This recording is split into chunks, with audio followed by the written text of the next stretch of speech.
Bonjour à tous. Alors aujourd'hui, je vais vous montrer comment vérifier le plagiat au sein de votre mémoire et comment faire cette vérification de manière gratuite. Alors, dans une autre vidéo, je vous avais expliqué comment faire cette vérification à l'aide des logiciels anti-plagiat qui sont notamment utilisés par les universités et les écoles.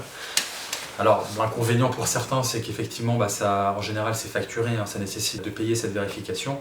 PlageScan est le plus compétitif et implique un coût qui est assez modique par rapport aux enjeux qu'il y a derrière, qui est de l'ordre de 10 €.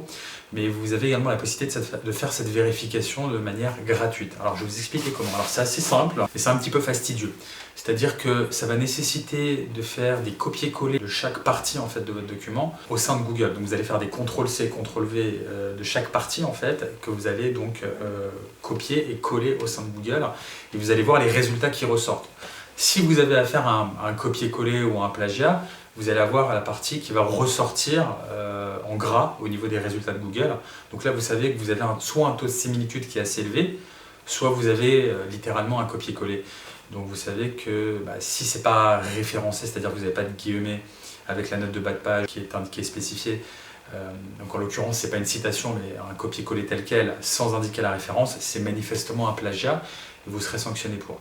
Alors ça va nécessiter de faire ces copier-coller sur chaque paragraphe en fait, du mémoire, du document. Et si vous n'avez aucune similitude significative, c'est-à-dire plusieurs mots en gras qui vont s'afficher de manière d'affilée au sein de cette vérification.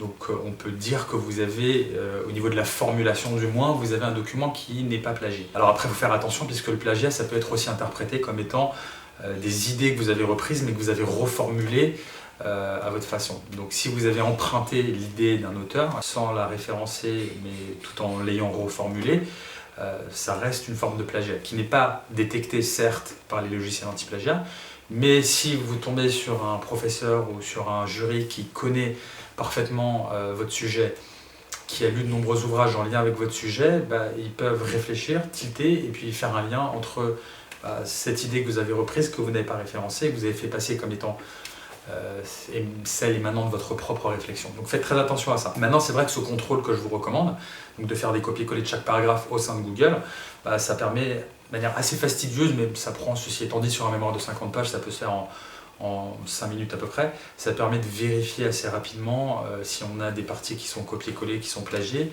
ou si on a un document qui a été intégralement rédigé. Donc voilà, je vous souhaite bon courage pour la rédaction de votre mémoire et je vous invite à faire très attention au plagiat.